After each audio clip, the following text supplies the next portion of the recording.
That's right. You're listening to another episode of the Co-Main Event Mixed Martial Arts Podcast. I'm Chad Dundas. That's Ben Folks. We're both longtime MMA journalists, and for nearly the last 13 years, we've been meeting here every week to break down all the action in the wild, weird, and occasionally wonderful world of mixed martial arts. Ben, we are looking down the barrel of the first UFC pay-per-view of the year, UFC 311, featuring Islam Makhachev against Arman Tsarukyan in your lightweight main event. Co-main event, men's bantamweight championship, Merab Dvalishvili versus Umar Nurmagomedov. That's the last name you should know how to pronounce. At this point, yeah. Light heavyweight feature fight, Yuri Prochazka against Jamal Hill. Lightweight fight, Beneil Dariush versus Renato Moicano. And a middleweight fight, Kevin Holland versus Rainier de Ritter, rounds out your main card. So we're going to talk about that this week. We've got some other potential topics of conversation. You had Mackenzie Dern go out there last weekend, get a big win over Amanda Ribas, potentially meaningful in Mackenzie Dern's career.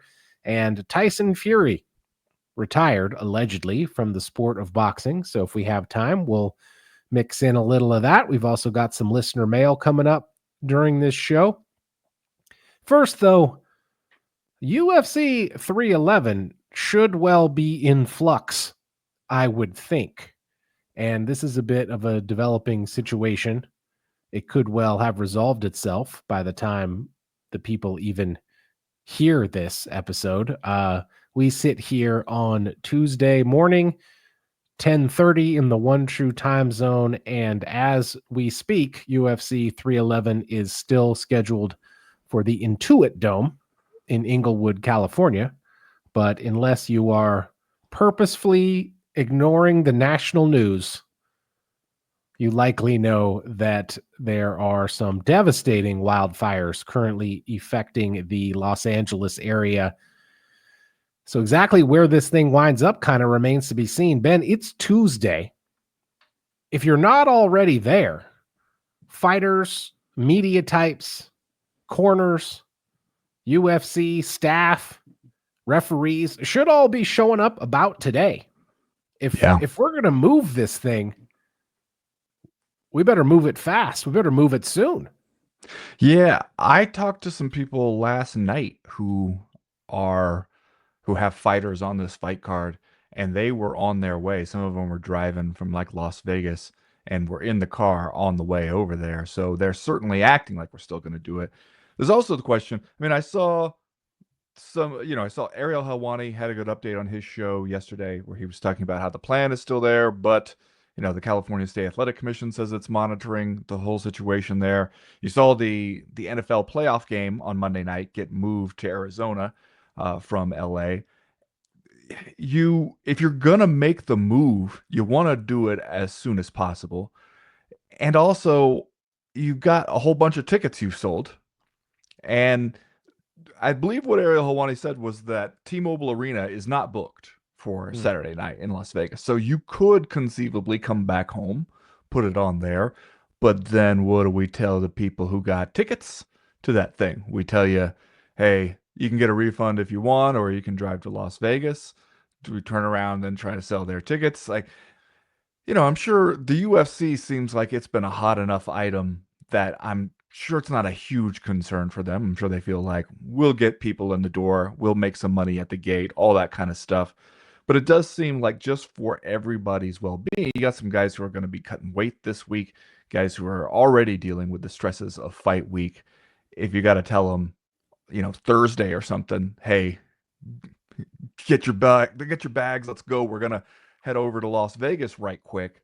That's a pretty big disruption for some people who will probably, a lot of them, if you're making a big cut, you probably have a pretty tight schedule for yourself about when things need to happen in order for you to be ready to fight come Saturday night. So it is a big deal. It also seems like a kind of a very UFC move to just sort of sit tight and wait on this as long as possible. This is still the same company that, let's not forget, when all those years ago when Mark Raimondi got booed for asking about whether the UFC was at all concerned about COVID, Dana White said he did not give a shit. And it ended up being a little bit of a factor in the entire sports world. So it will be interesting to see what they do, because it does not, like, I've been following the news. Obviously I grew up in Southern California. I still have a lot of friends in that area. Some of them had to evacuate. Others are sitting around waiting to find out if they'll have to evacuate soon. All the news I'm hearing is that, the fires, they're not done yet. So it could be a lot of people sitting around with more to think about than their $800 upper bowl seats to UFC 311. You're right. It does seem like a very UFC move to just sort of try to juggernaut ahead on this thing and continue to go off as scheduled. It also kind of speaks to, I guess, the dominance of the industry that the UFC has, as well as the status that it has been able to achieve as such a well-oiled live events machine, that we are even having this conversation week of the fight in a way that is not specifically that this company is screwed, right? If this were any other fight promoter and we were sitting here on Tuesday and they still had an event scheduled for Saturday night in the Los Angeles area, we would be like, well, they are fucked. They will eventually end up canceling this thing. But we have seen the UFC pick up stakes and move an event during fight week before. We know that this is a thing that the company is capable of doing. And if it comes down to it, that they got to pick up the bat phone and call T-Mobile, we are all fairly confident that they'll be able to do that, which is really a remarkable situation that this company finds itself in the year of our Lord 2025, where we just expect that they will be able to move mountains and get everything and everybody to a different location in time to pull off a fairly highly complex live event broadcast on pay-per-view in just a few days. Yeah, that is the nice thing about having yourself a well-oiled machine. And you do kind of have to make this one go off in order to keep the schedule and everything together. You got 2 title fights on this one, kind of an important pay-per-view to start the year. Yeah. Let's talk about those 2 title fights. The main event, Arman Tsarukyan challenging Islam Makhachev for the lightweight title. As we sit here at the moment, Islam Makhachev almost a 4-1 favorite over Arman Tsarukyan, minus 395 at DraftKings, which is where I'm looking. Have you seen these photos of Arman Tsarukyan that have been going around the last week or two, where he looks like he knows where they keep the weights? I have not seen them. Are you trying to suggest something? Well, Arman Tsarukyan always looks good getting off the bus. That's a guy who is always in impeccable shape. But it's possible we had some photos that, like Kung Lee at one time, just caught him in exactly the right light. Because he looks cut, he looks jacked, he looks ready to go, even by Arman Tsarukyan standards. It sure seems like you're trying to suggest something. That's what people are going to take away. It's a title fight. You better do everything you can to get ready for it. You better get your gear together, so you're ready to travel out there. You better make sure the car's all gassed up. You know what I'm saying? Yeah, gassed up. You said it. Chad Dundas just keeps trying to blow the dog whistle. You're calling Arman Tsarukyan a dirty cheater. Look, I don't know. I'm not trying to say anything. All I'm saying is that I saw these pictures where this guy looks unbelievably shredded. Okay, you're right. If you're gonna get into shape, this is the time to get into shape, especially if you're gonna fight Islam Makhachev for 5 rounds. Chad, I did a story this week for Yahoo. I talked to both Islam, I talked to Umar, I talked to Javier Mendez, who's worked with those guys through Khabib's late father, Abdul Manap, for many years, and just trying to figure out, when you sit back and you do the math on this team and how successful they've been. Now, obviously, any team, you got some guys on it who are less successful, but if you think about the prominent members of this team, like if you think about Islam, Umar, Usman, Nurmagomedov, you add Khabib in there. If you take those 4 guys, their combined record professionally is like 91-1, I believe, if my math is correct. It won no contest. in there, by the way. That's pretty good. That's really, really good. 91 and 1. If The my one math loss, checks out, that's almost as good as you can do. the one loss is Islam's loss. Early on in his UFC career, where he'll tell you, he just kind of fucked up the game plan, went in there, tried to trade too many punches, got caught. That has not happened since then. But man, like I went through, because I was just curious. I was like, if you go through any UFC division and you take the combined career records of any of the last 4 champs, do you even get close to that? And the answer, you may not be shocked to learn, is nope. Mm-hmm. No, you really don't. Not only do you not get close to it in terms of winning percentage, which is really tough to match because, as you point out, hard to do better than we won them all except for one. But you go back and you look at the last 4 champions in any UFC division, combine their records all together, only one weight class do you even surpass them in total wins. Forget winning percentage. Nobody's doing better than that. But even only one weight class you tie them in, but only one weight class has more total wins. You want to guess which weight class? Bantamweight. It's close. Flyweight. It's featherweight. Oh, okay. And you know what's throwing those numbers off? There's only so many weight classes to choose from. So yeah, I'm going to get somewhat close with my guess. Well, at featherweight, you got the combined force of Jose Aldo, Alex Volkanovski, and Max Holloway all combining to bring a whole lot of total win firepower in there. But that's the only one where you even beat them in terms of total wins. And that's crazy.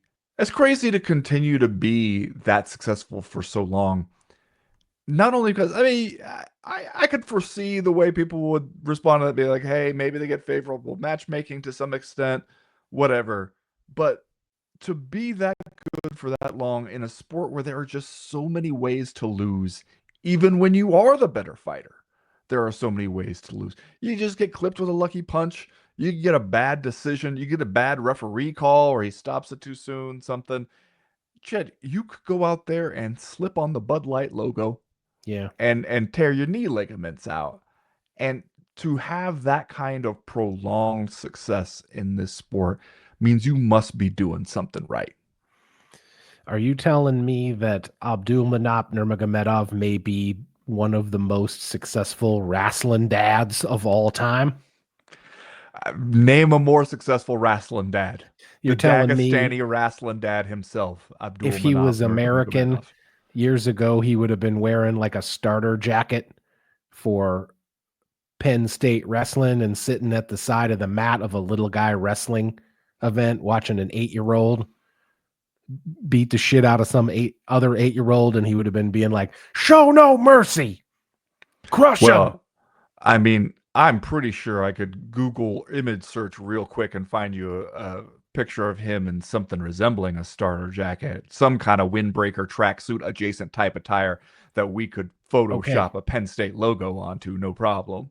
I'm glad you brought this up, because while we are on the topic of photographs of guys, the version of Abdulmanap Nurmagomedov that we are accustomed to in the MMA world was him as an older gentleman. He did die in 2020 at the age of 57 from complications of COVID-19, which tells you something about that disease. But by the time his students got to this level of MMA, he was already obviously not an athlete. He had transitioned to full-time dad and coach mode.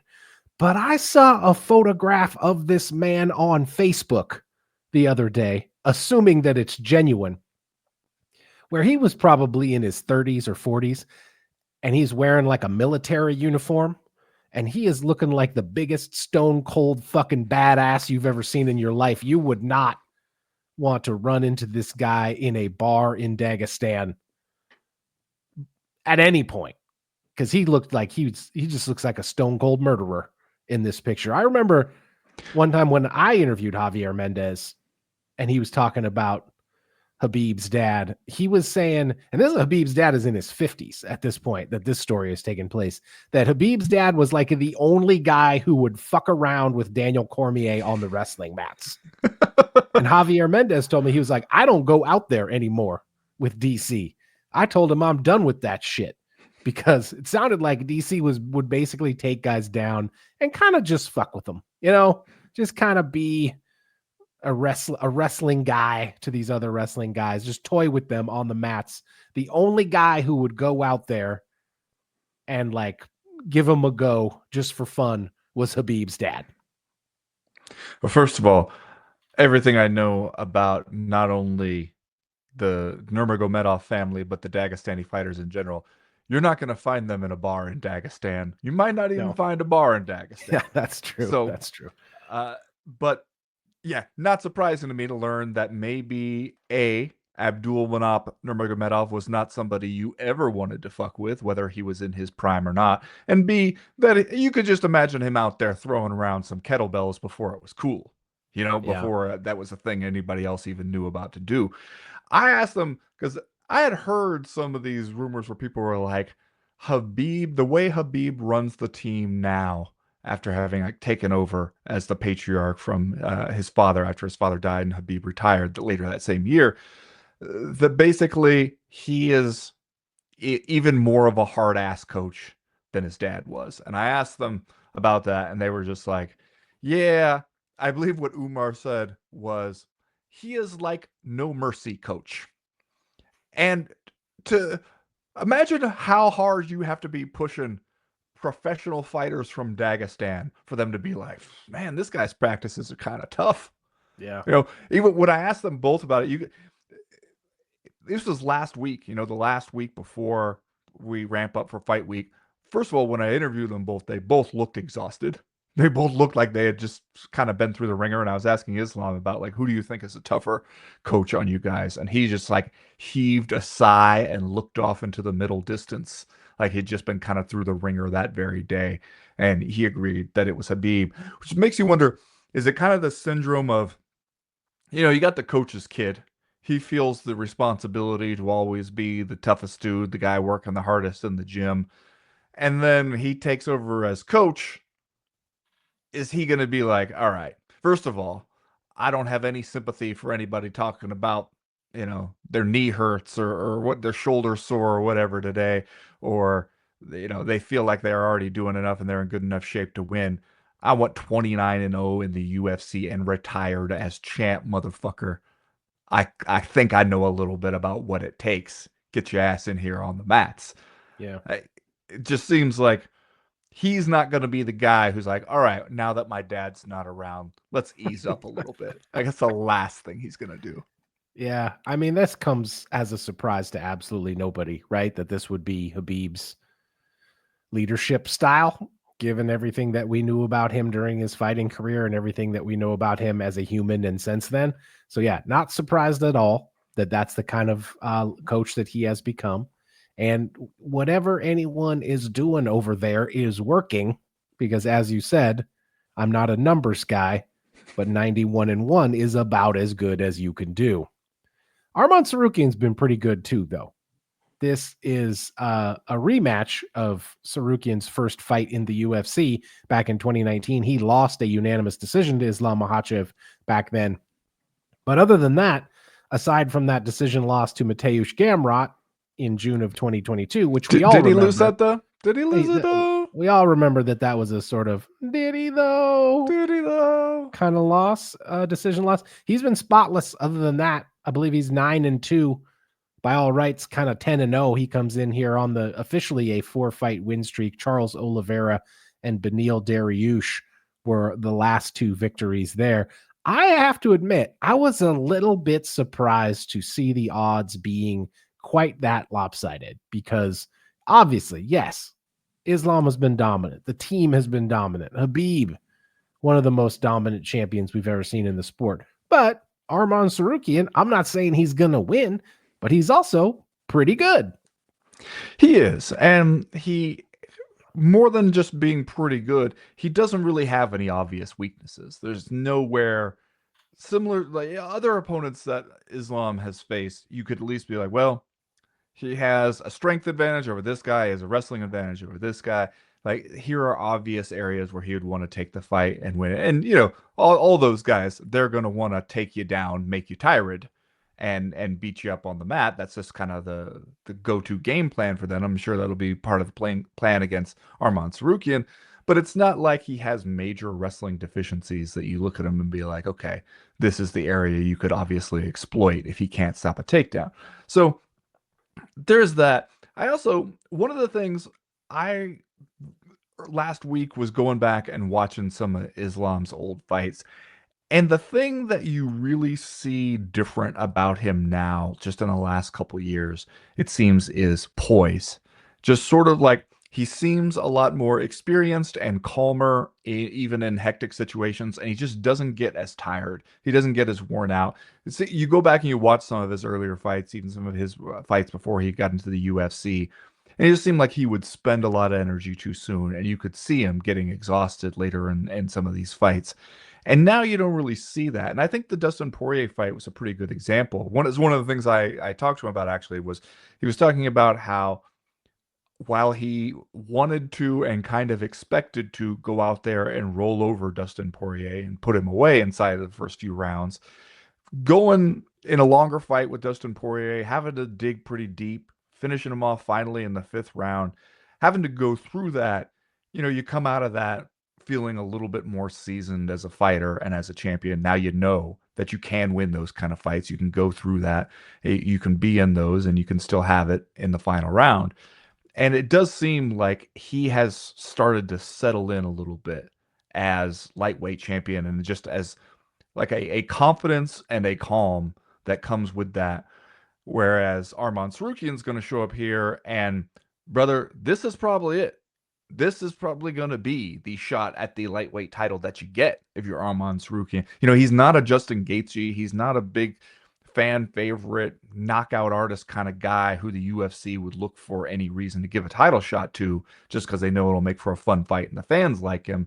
He's a guy who got his shot the old-fashioned way by just sort of working his way up the ranks, winning the fights, taking on one contender after another, and notching the victories.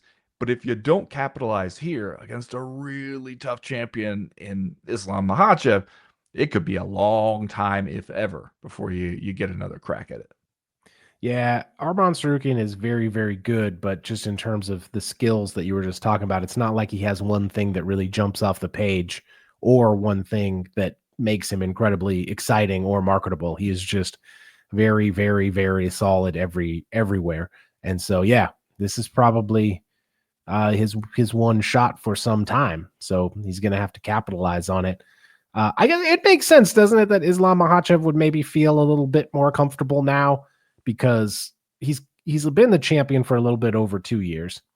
And for a while, remember that there was kind of a notion like he was basically anointed as Khabib's heir, essentially the heir apparent to Khabib's dominance.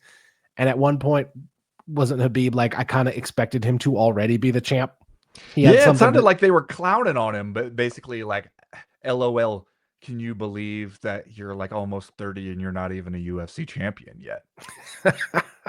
Well, that's, that would be a thing in a guy's brain. That would be a psychological thing. Then maybe now that he is the champion and has been the champion for a fairly extended period of time, that maybe he would feel more comfortable and more confident and is really kind of settling into that role as champion. I don't know.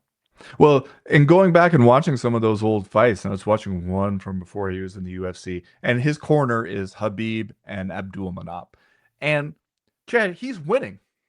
He is winning this fight. And still, when he comes back to the corner between rounds, they are like, get your shit together, man. What are you doing?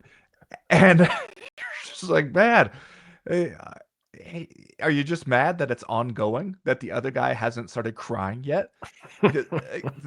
That is a certain kind of expectation and a certain kind of like maybe a little bit of a little brother mode you get into when it's Khabib and his dad as your coaches running things for you. But I mean, I am a little bit surprised at just how lopsided the betting line is there. But then again, I was a little bit surprised to see the betting line on Merab Dvalishvili and Umar Nurmagomedov as well. And Yeah. some of that, I was just like, are we seeing at this point a Nurmagomedov on the fight card? A guy from the 91-1 team show up in a title fight, he's undefeated, and just go like, well, until somebody shows us that this dude can be beaten, we're kind of acting like he's almost already the champ. Because Merab, if you're going to tell me anybody has the skill set to go Dagestan for Dagestan against some of these dudes, wouldn't it be Merab? Fights Yeah. at such a high pace. He's got such good grappling and also very, very experienced in tough fights. Like that would seem like a guy who, if I had to create somebody from some other part of Europe to take on these guys and beat them at their own game, Merab would be up there on my list. Yeah, for sure. I was surprised at that too. And I do think there's probably a mystique of some kind. People see these guys on the fight card and they automatically assume that they're going to be the overwhelming favorite. But again, you can't say they haven't earned it. If I was going to sit here and tell you, hey, Ben, I'll give you Arman Tsarukyan plus 310, you would probably think to yourself, well, those are good odds, but do I think he's going to win though? And your answer would probably be no. Yeah, but if you're telling me you're going to give me Merab at what is it like? It's close to 3-1, wasn't it? It's a little bit shy of 3-1. The He's underdog. plus 260. I'll take it. You know what? We got $20 we never want to see again coming up on Friday's Power Hour, and of course the Fight Picks Challenge, the ongoing Fight Picks Challenge over on the CME Patreon. But you give me those kind of odds on him, you know, and not that I'm saying anything that I don't think that Umar Nurmagomedov is good. You don't get to be 18-0 in this sport, except that you are very good, you know. And that's not just like, you know, it's not like the guy's been fighting nobodies out at Four Bears Casino or anything. You know, that includes like 6 fights in the UFC. So obviously he's faced some tough dudes. But I don't know. If you go out there and I feel like Corey Sandhagen can at least kind of hang with you a little bit, then I think that Merab definitely got a chance to find the answer. We'll talk a little bit more about Merab and Umar Nurmagomedov coming up in a little bit. Remember, you're listening to the Co-Main Event podcast proper. This show drops every Tuesday afternoon for free in your timelines and podcast libraries. But if you want even more of the Co-Main Event, you can find Ben Folks and myself all week over on Patreon. Hit us up at patreon.com/co-main event and get loads of extra audio and video content, as well as access to our official Discord message board. They're talking fights over there and a lot of other stuff literally all the time. Hit us up at patreon.com/co-main event. We got a bunch of handy tiers of patronage. Join the team at patreon.com/co-main event.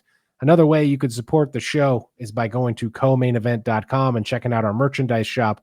We got t-shirts, we got hats, we got hoodies, and lots more. Stop by and pick up the best-selling Daddest Man on the Planet coffee mug while we can keep them in stock. Get yourself a Dundasso t-shirt or hoodie. Get a Bobby Nux t-shirt. Get a Volcomania t-shirt. We got it all. Just go to the website, co-mainevent.com, and click the link at the top right-hand corner of the screen that says Shop.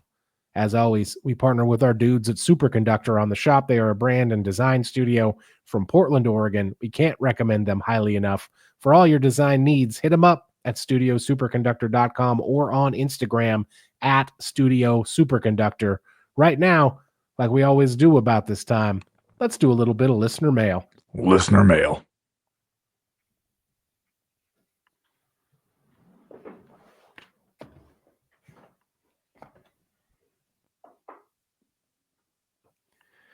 Man, the first piece of listener mail this week comes to us from our guy, Cursed Diamonds, over on Patreon. He writes, hey guys, Bellator is officially dead, according to the PFL. Given that the 2024 version of Bellator barely ran any events, they never promoted the ones they did run, and they provided no real way to watch said few live events. My question to you is this: how will the Bellator viewing experience be different in 2025? Love yous, Brendan. You know, this is Another situation where psychologically I know in my brain that Bellator officially still exists as a thing. But when I see the headlines that say stuff like PFL to end Bellator brand in 2025, my honest to God first impression, first reaction is, I mean, haven't they already kinda? Like, isn't the Bellator brand dead? Hasn't it been dead essentially since the acquisition when the PFL announced, just like almost every other company that has ever absorbed another MMA company, hey, we're going to keep this thing going as a separate brand. And then that never, ever lasts. It never, ever happens for any Never. length of time. So you're killing Bellator? Bellator's been dead, man. You already killed it. Yeah. No, that's the thing too, is that we have seen this so many times in the past. One organization buys another, especially if it's somewhat popular already, and they go, we like what they're doing. They got existing TV deals, which is probably a bigger piece of it. No worry, we're going to keep running it as a separate brand. And never, never, ever have they done it for very long. It always goes the same. And so I guess my question for the PFL would be, why did you buy it in the first place? What did you think you were buying?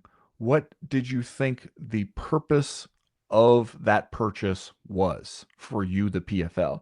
Because you can't tell me that they were really thinking about running Bellator indefinitely as its own thing. I'll say this already. I think one of the big problems that the PFL has in its current form is that it has tried to create too many distinctions between its product, Yeah. which you're not in a position to be able to do that.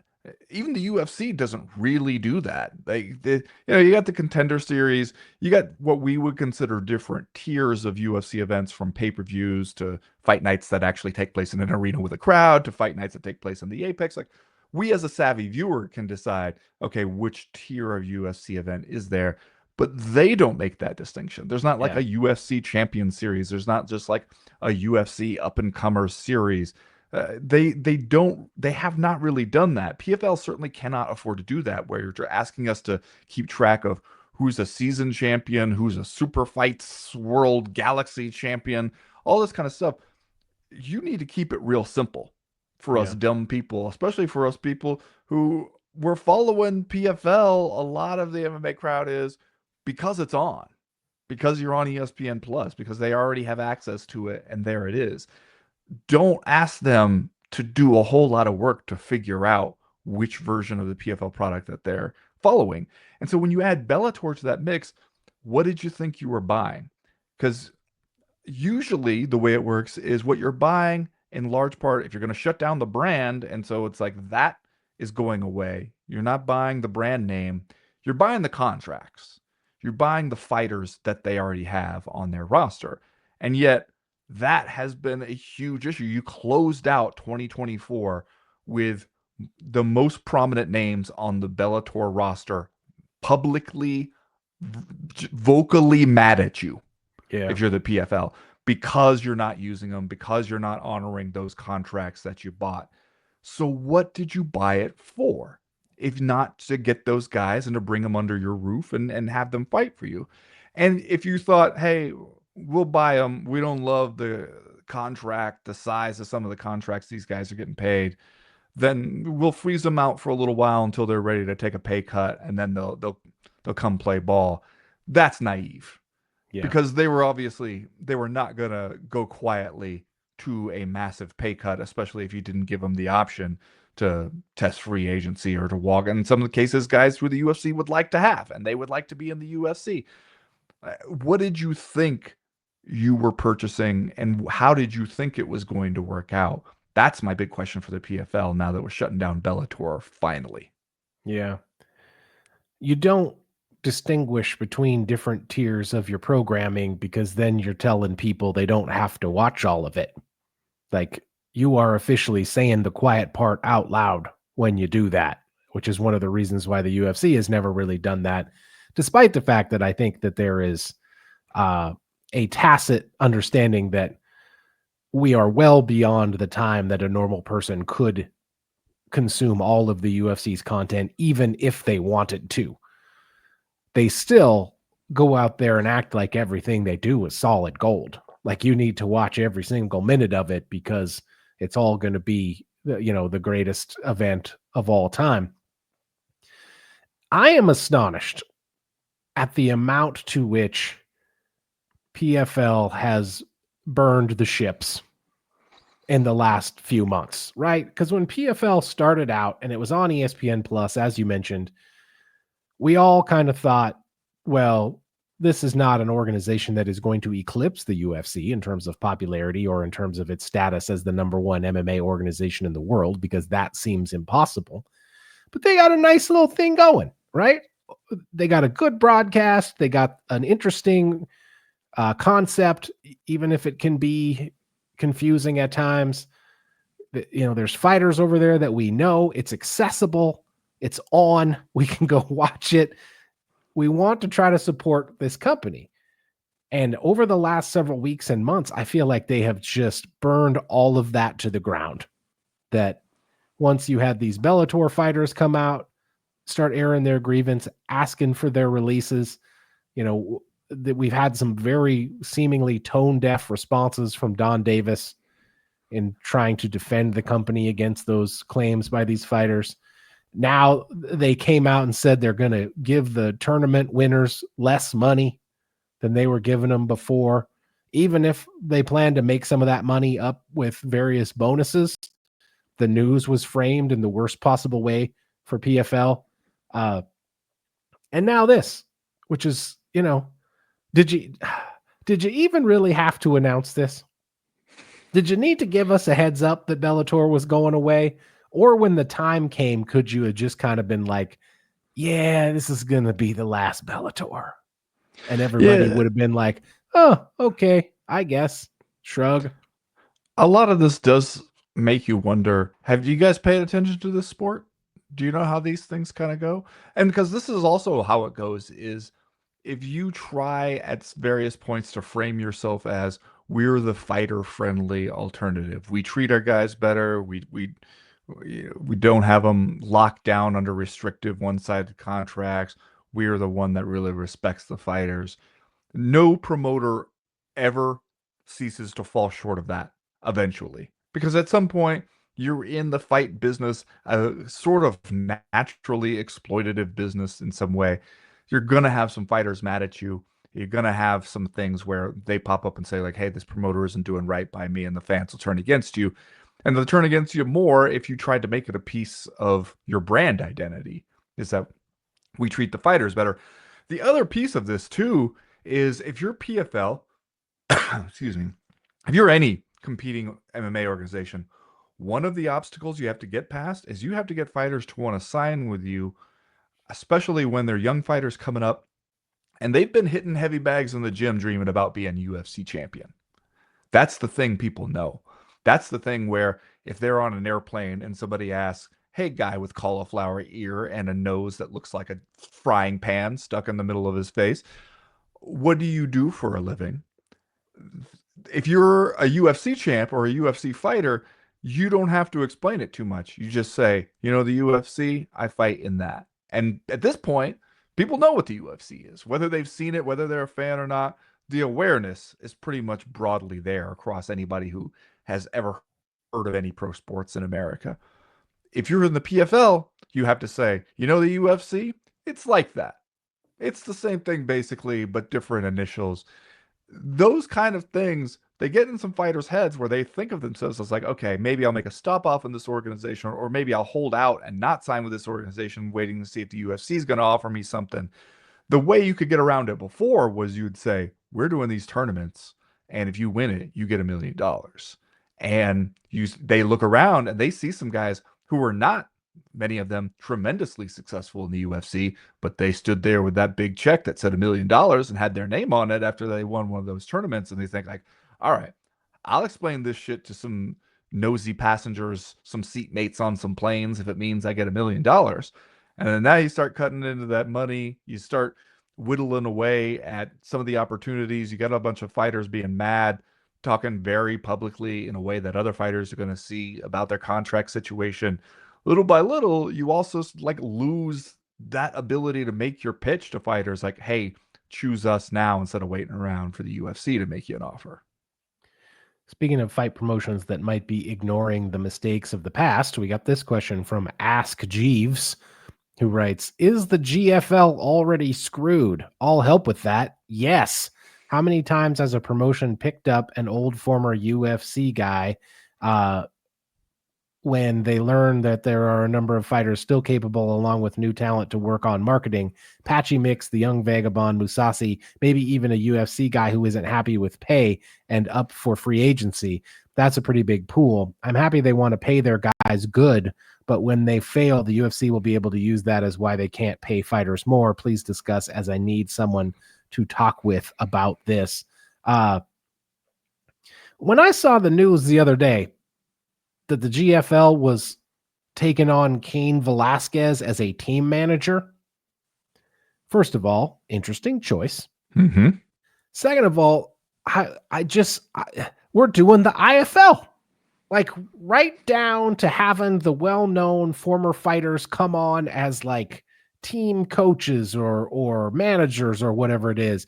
These dudes, at this point, the GFL is a rap song away from being the IFL. They are a signature rap away from just being the IFL. And Ben, as a guy who used to work for the IFL, you know better than almost anybody, this shit does not work. At least it doesn't work for very long. Right. Well, and the other part about it is that at least what we're told about the kind of big money they're going to be paying right out the gates, you seem like you're the IFL combined with Affliction at that point, where yeah, you can get some names if you're willing to shell out a whole bunch of money, but you're also doing a thing where you are not interested in gradually building up a fight organization, starting in one region, kind of mastering that one, building a base for ticket sales and all that, and then gradually expanding the way Strikeforce or somebody, or even the WEC did. You were trying to come right out of the gates, guns blazing, and compete with the UFC, and that shit never has worked. And you just burn through a whole bunch of money really, really quickly, and you don't have a lot of clear ways to make it back. Because where are you going to make that money back? It's the UFC managed to do it over time through pay-per-view by like increasing pay-per-view buys, increasing broadcast rights deals, all that kind of stuff. And as we've learned, even if you're a promoter who's been around for a few years and we are used to watching your product, it's a big leap to go to pay-per-view with it and to do well. People who are used to watching your shit relatively for free or with a streaming service subscription or a cable subscription or whatever, it's a big jump to get them to be like, all right, now it's worth $50 or something on pay-per-view.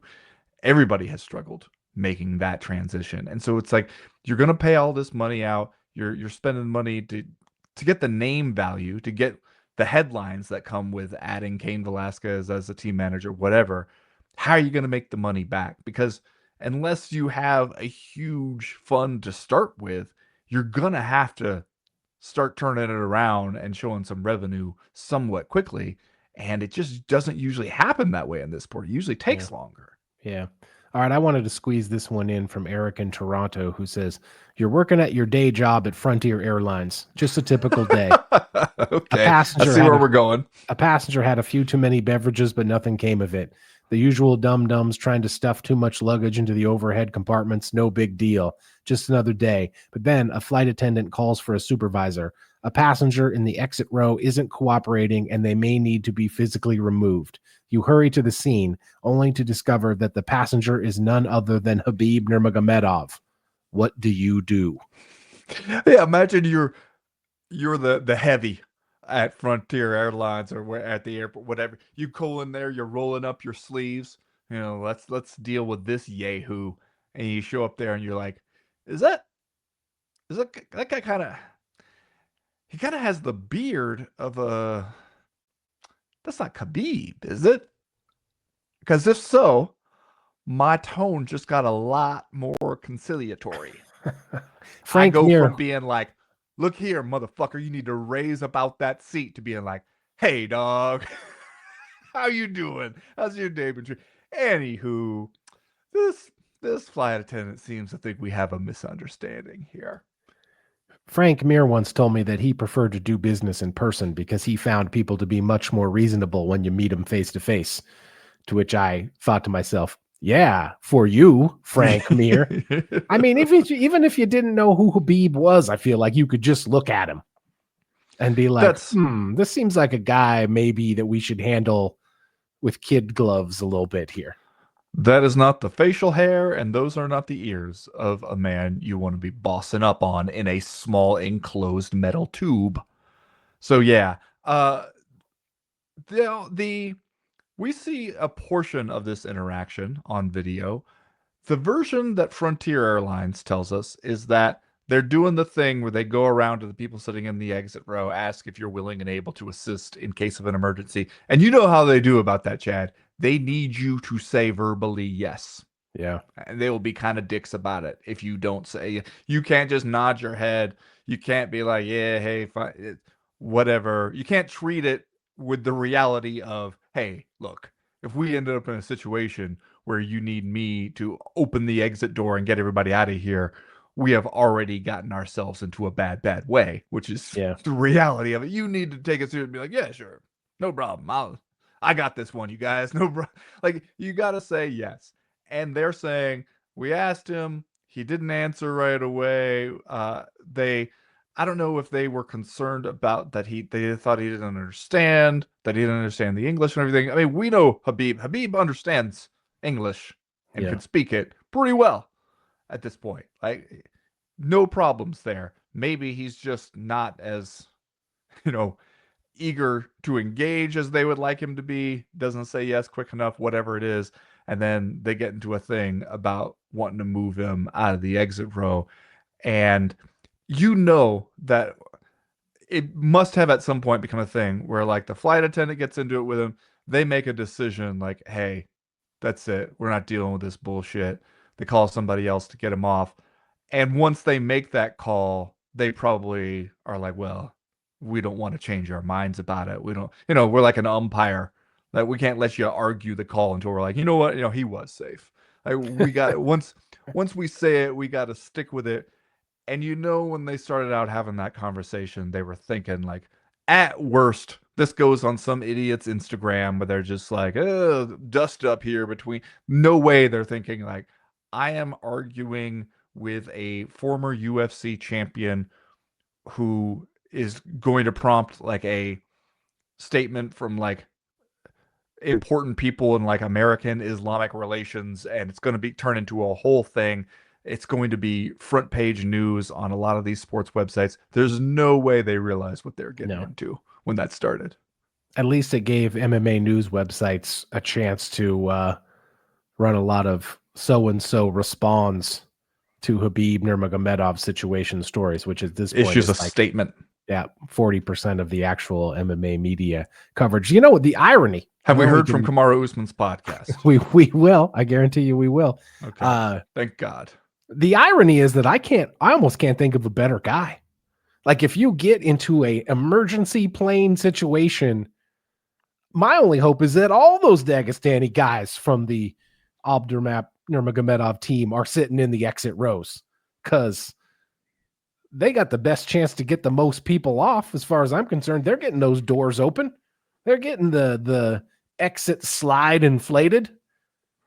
I'd rather have them than some fucking Midwestern insurance salesman, right? Who's not gonna be able to live up to the moment. I mean, they're not gonna lay hands to help out the door. A woman whose hair they can see or something like that. We might run into some shit like that, but, like, there'll be a bunch of shit like, brother, you must let women and children first. You know this, brother. You can absolutely see Khabib just reaching over with one hand, ripping off the exit door, tossing it out like the Incredible Hulk, some shit like that. But I can imagine, can't you? Khabib boards a flight. Maybe it's early in the morning. Maybe he's just grumpy from having gone through the airport. I mean, he's on Frontier Airlines. Yeah, first of all, come on, Khabib. How you going to wind up on Frontier? Even I feel like it's janky when I wind up on Frontier. And I'm not even a former UFC champion. He's got his Kindle out, I assume. He's trying to read the latest Jack Reacher novel. He's listening to his favorite podcast. The stewardess comes by, says, "You willing to and able to assist with emergency?" He's like, "I've been on planes before. Yeah, sure, whatever." Nods, goes back, being like, "What's that Jack Reacher up to now?" And then the next thing you know, it's a whole thing just because he didn't say yes when they wanted him to. Um, and you can also be like, Habib maybe isn't hardwired to be the kind of be like, "Excuse me, I think we've gotten ourselves off on the wrong foot. Let's begin again. Yeah. I am Habib Nurmagomedov, willing and able to assist in the case of emergency." But yeah, you know that they got him off that plane. You go to the wherever we're connecting to. You get off. You're just being like, "Oh, another asshole, annoying passenger." And then a few hours goes by. Next day, whatever, you start to see the news, and you go, "Uh-oh, Yeah. this is a thing now." Capable hands. That's all I'm saying. All right, that's going to do it for listener mail this week. If you have a question, comment, or concern to air to the podcast in future weeks, you know how to do it. Go to the website comainevent.com and click the link in the top right-hand corner of the screen. We're going to talk a little bit about Merab Dvalishvili and his title defense against Umar Nurmagomedov coming up right after this.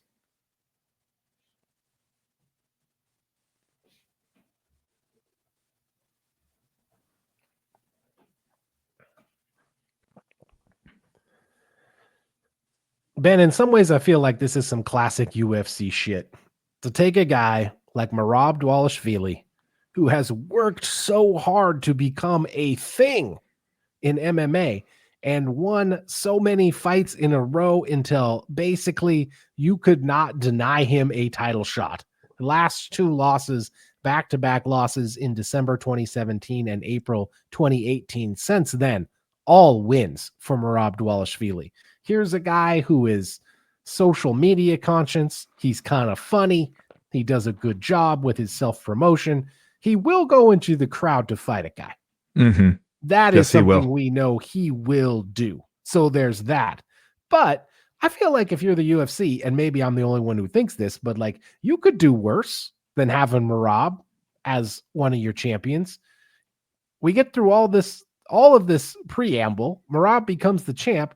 The next thing you know, you're immediately going to set him up with a fight against Umar Nurmagomedov, where he is, as you mentioned, going to come in as almost a 3-1 underdog. Why they do that? Why you got to play my guy Merab like that? Well, Merab has said that he felt a little pressured to take this one now, and maybe under circumstances in general that he wouldn't have chosen to do. But if you're the UFC and you're trying to put together your next bantamweight title fight, especially if maybe you come to feel like, hey, without the star power of a Sean O'Malley, like if we're not going to turn around and do an immediate rematch of a fight that was not terribly competitive the first time, then we probably need to pair it with another title fight in order to make this one a seller on pay-per-view. And you're looking around at the calendar when it seems like all that is possible. Who else do you choose other than Umar? Just, you look at the top right now and it's Merab as champion. You got Umar, you got Sean O'Malley, you got Peter Yan. That's kind of what you have to choose from, what you have to work with.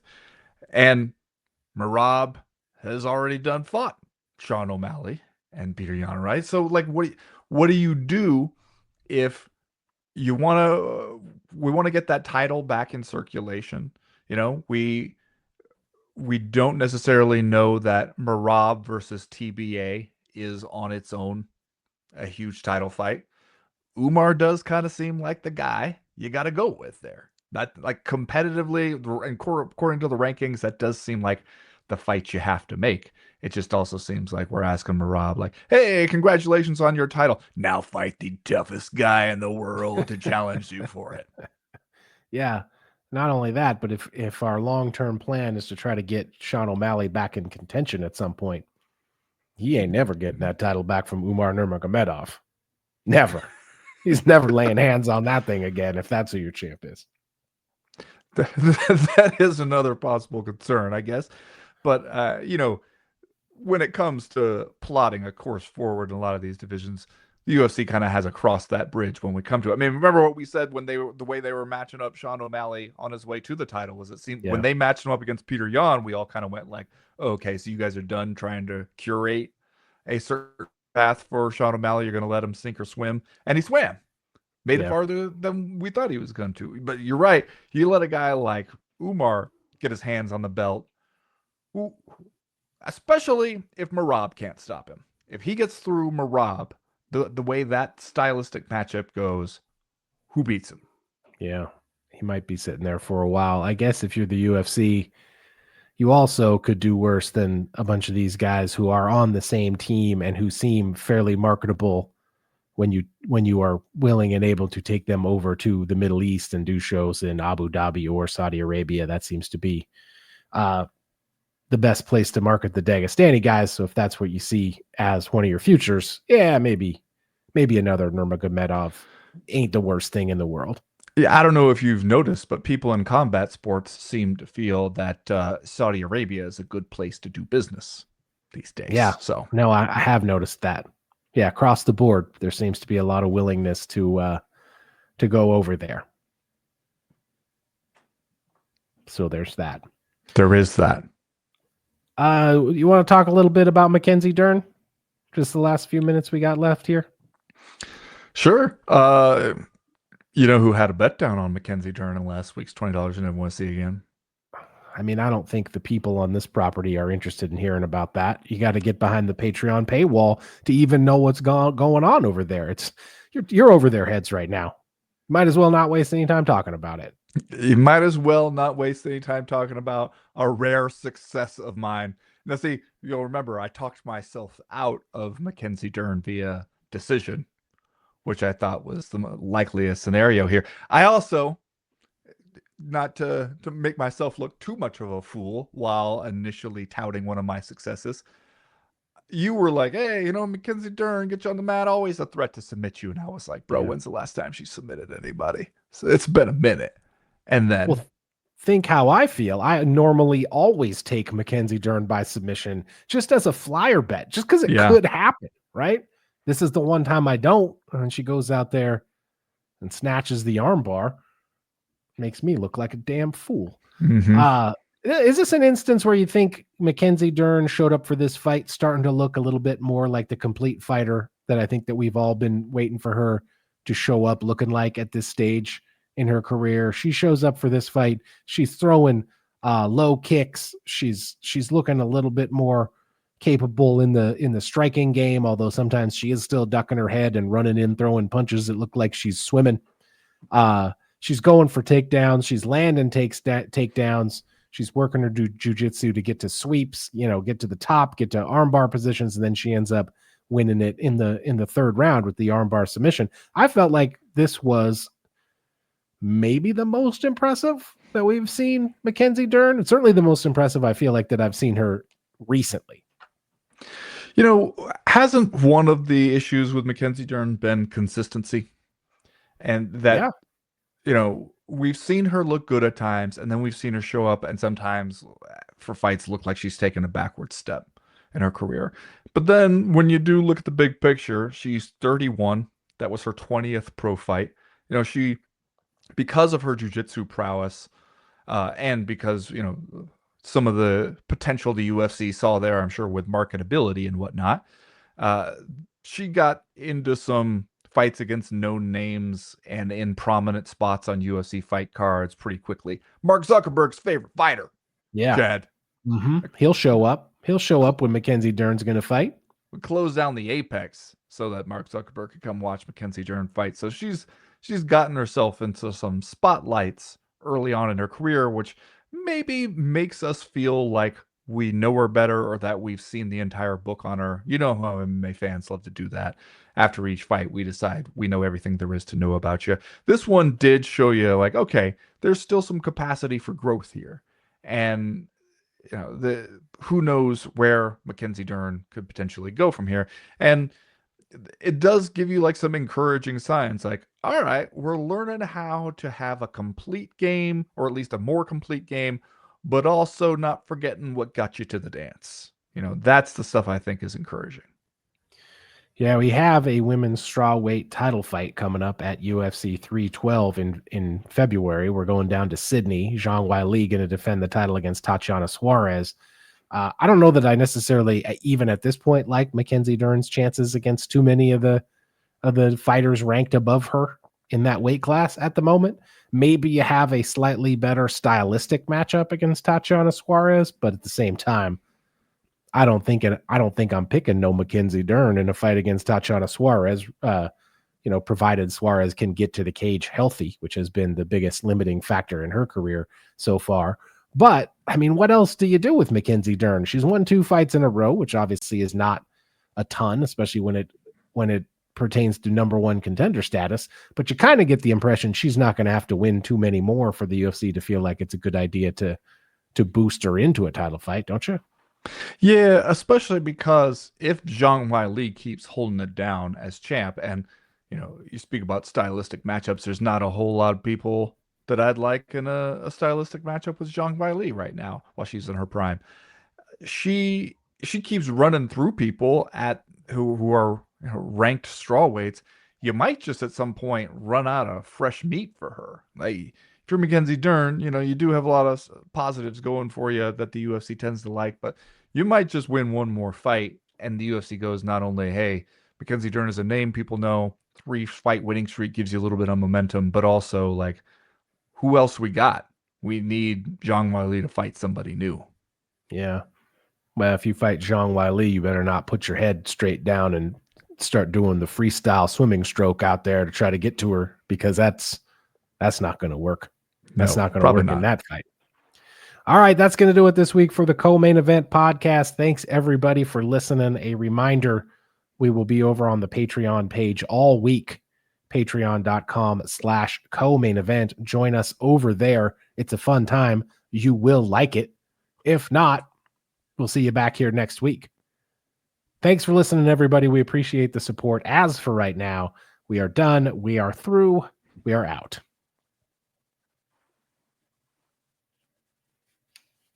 I'm just saying, you're going to get your face knocked off if you go out there and start windmilling those arms.